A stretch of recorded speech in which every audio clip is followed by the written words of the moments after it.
don Rodrigo Azócar Simonet, RUT 16.710.628-5, por parte de la Facultad de Derecho de la Pontificia Universidad Católica de Chile.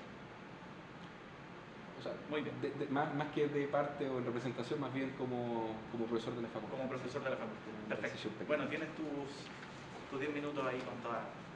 libertad. Bien, buenos días. Muchas gracias por haber aceptado y agendado la propuesta de la audiencia. Agradezco también la logística y este esfuerzo que están haciendo las universidades. En estos minutos me referiré al artículo 16 del anteproyecto de la Constitución Política de la República de Chile en lo referente a los derechos y libertades fundamentales, pues es allí donde se establece que la Constitución asegura a todas las personas una serie de derechos y libertades. Específicamente me referiré al numeral 26 del artículo y estructuraré mi exposición en dos partes. Primero realizaré dos comentarios generales y después enunciaré algunos comentarios específicos para algunas de las letras del numeral 26 del artículo 16. Es así como, en primer lugar, creo, respecto a estas dos exposiciones generales, creo que resulta conveniente hacer una incorporación, es decir, agregar un numeral o realizar alguna alusión respecto a que las leyes que regulan este derecho, ¿no? que más que la libertad sindical se refieren a derechos colectivos, sean regulados por una ley de quórum calificado. Esto por lo delicado y sensible que es el tema para los trabajadores en defensa de sus propios intereses, para los empleadores en el funcionamiento de la empresa y para la sociedad en general. Aquí no hay que olvidar también que están en juego los bienes jurídicos sociales, el interés general. Entonces, para brindar cierta estabilidad y permanencia, más allá de ciertos juegos políticos y cambios de la integración del Congreso, en esta regulación de la materia, es importante establecer que se establezca un quórum calificado para la regulación de esta norma y ahí se propone hacer una similar o análoga redacción a lo establecido en el número 27 del artículo 16 del mismo anteproyecto respecto a la seguridad social, que establece en la letra D que las leyes que regulen el ejercicio de este derecho serán de quórum calificado. Esta frase podría incorporarse perfectamente en materia de los derechos colectivos a lo que estoy haciendo alusión. Entonces, desde ese punto de vista, si bien se reconoce y valora que, por ejemplo, en el caso de la huelga se establezca que las limitaciones van a ser de quórum calificado, la recomendación y la propuesta en este sentido que se realiza en este momento van en la línea de que se regule todo lo señalado en este numeral para el ejercicio de este derecho de una manera muy similar a lo que establece el numeral 27 para el derecho a la seguridad social, es decir, leyes de quórum calificado. Un segundo aspecto general que me quiero referir se refiere al numeral 26, es advertir que sería conveniente realizar una alusión expresa a la negociación colectiva. Si bien el numeral 26 establece en su primera parte que la libertad sindical comprende el derecho a la sindicalización, a la negociación colectiva y a la huelga, en las letras de este numeral solo considera alguna alusión más detallada al derecho a la sindicalización y a la huelga, pero no hace ninguna alusión a la negociación colectiva. Y podría abrir un debate y también una interpretación que considero que no es buena tenerla y dejarla pasar en este debate constitucional. Así, por ejemplo, perfectamente podría quedar duda si la negociación colectiva pasaría o no a ser un derecho fundamental, cuándo podría ejercerse, con qué características, en qué condiciones, etc. Por tanto, resulta conveniente que la Constitución no solo incorpore dos palabras en el enunciado del número 26, es decir, negociación colectiva, sino que también contemple y precise importantes aspectos, es decir, que lo consagre expresamente. Acá la propuesta es agregar una letra especial en este numeral para tratar la negociación colectiva, en donde se pueda contemplar ciertas condiciones y establecer que es un derecho colectivo que ejercen los trabajadores y que, en definitiva, la ley establezca la modalidad de negociación, sus procedimientos, etc. Considero fundamental que la Constitución considere una regulación que proteja y reconozca la negociación colectiva de manera expresa. Y muy vinculado con lo anterior, creo que también sería fundamental agregar una alusión en materia de negociación colectiva al diálogo social. Cuando se regule o se incorpore la consideración de negociación colectiva, que se haga alusión al diálogo social como un mecanismo importante en materia laboral, que es promovido por la Organización Internacional del Trabajo, en adelante OIT, el cual representa un mecanismo de trabajo para arribar a soluciones justas, pacíficas, en un diálogo democrático y que ha sorteado bastante éxito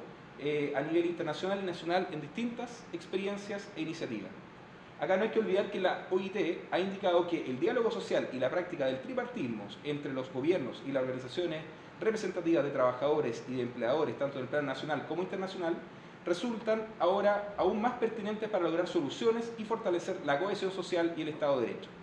Entonces, dada su importancia, sería conveniente no solo incorporar una alusión expresa a la negociación colectiva, como se indicó anteriormente, sino también incorporar, es decir, agregar en dicho numeral el concepto de diálogo social, insisto, debido a su trascendencia y buena llegada en las relaciones laborales. Dicho lo anterior, paso a mi segunda parte de la exposición, donde haré alusión específica a algunos numerales que considero importante mencionar. Primero, reconocer lo importante que resulta ser la letra E, en el cual,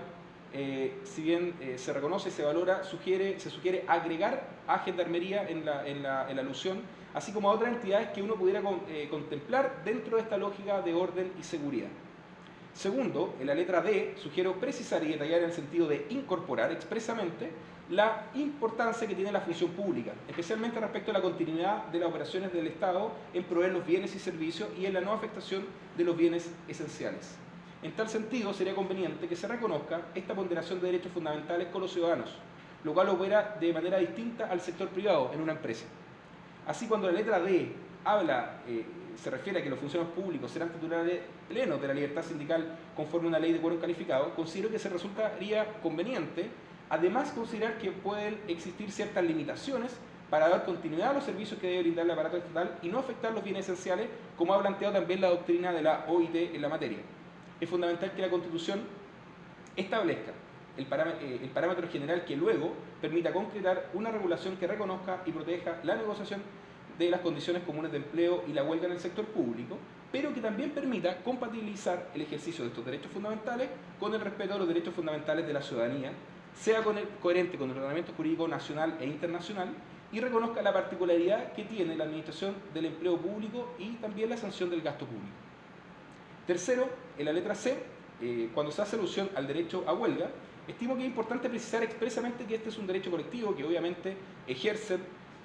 de manera colectiva y no de manera individual, y que puede estar sujeto a ciertas limitaciones y restricciones en determinados y calificados casos, especialmente considerando los bienes jurídicos que están en juego en una sociedad democrática, la ponderación de los derechos fundamentales y reconocer también la doctrina de la OIT en la materia, porque como está hoy día regulado, pareciera o podría dar pie a pensar que se transformaría en un derecho, comillas, vacío, toda vez que al decir que las limitaciones pueden estar reguladas por una ley de quórum calificado, finalmente ese derecho podría interpretarse perfectamente que terminaría siendo un derecho muerto. Entonces, por un lado eso, y por otro lado también señalar expresamente cuáles son los motivos en los cuales podría verse restringido o limitado este derecho. Y en este sentido, cabe recordar que tanto la Comisión de Expertos como el Comité de Libertad Sindical, ambos de la OIT,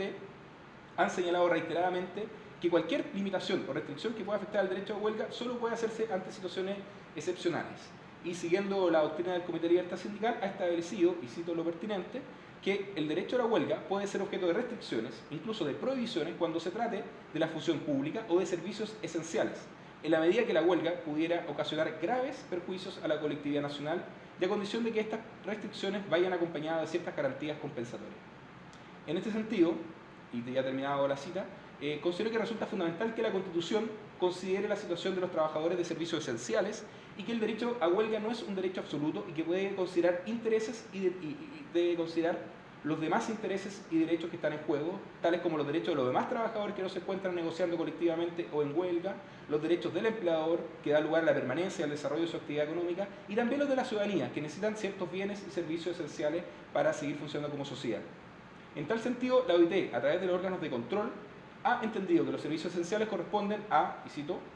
servicios cuya interrupción podría poner en peligro la vida, la seguridad o la salud de la persona en todo o parte de la población.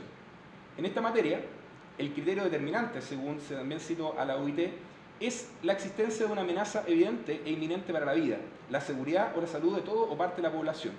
Y eso sugiero que se incorpore en esta regulación, esta doctrina de la OIT, la cual incluso no solamente podría considerar solo el daño a la salud o a la vida, sino también el abastecimiento de la población, la seguridad nacional y también a propósito de temas medioambientales. Finalmente, ya habiendo expuesto en el tiempo, a modo conclusivo, sugiero realizar y a modo de conclusión y de sistematizar las propuestas, sugiero realizar las siguientes revisiones al numeral 26 del artículo 16. Primero, como señalé, agregar un numeral o realizar alguna alusión respecto a que las leyes que regulan el ejercicio de estos derechos colectivos sean regulados por una ley de quórum calificado. Segundo, agregar una letra especial en este numeral para tratar específicamente el derecho fundamental a la negociación colectiva, el cual incorpore el concepto de diálogo social. Tercero, agregar la letra E a la institución de Gendarmería, así como a otras entidades que puedan considerarse dentro de la lógica de orden y seguridad, haciendo una revisión pertinente. Cuarto, agregar en la letra D que los derechos colectivos de los funcionarios públicos pueden sufrir ciertas limitaciones para dar continuidad a los servicios que debe brindar el aparato estatal y no afectar los bienes esenciales, permitiendo compatibilizar así el ejercicio de estos derechos fundamentales de los trabajadores del sector público con el respeto de los derechos fundamentales de la ciudadanía. Y finalmente, en quinto lugar, agregar en la letra C que el derecho a huelga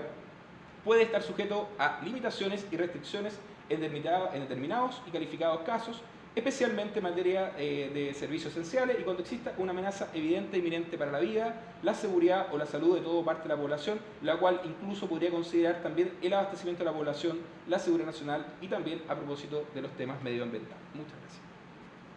Perfecto, muchas gracias, Rodrigo. Agradecemos tu presencia y tu participación en este acto tan significativo para el desarrollo de nuestra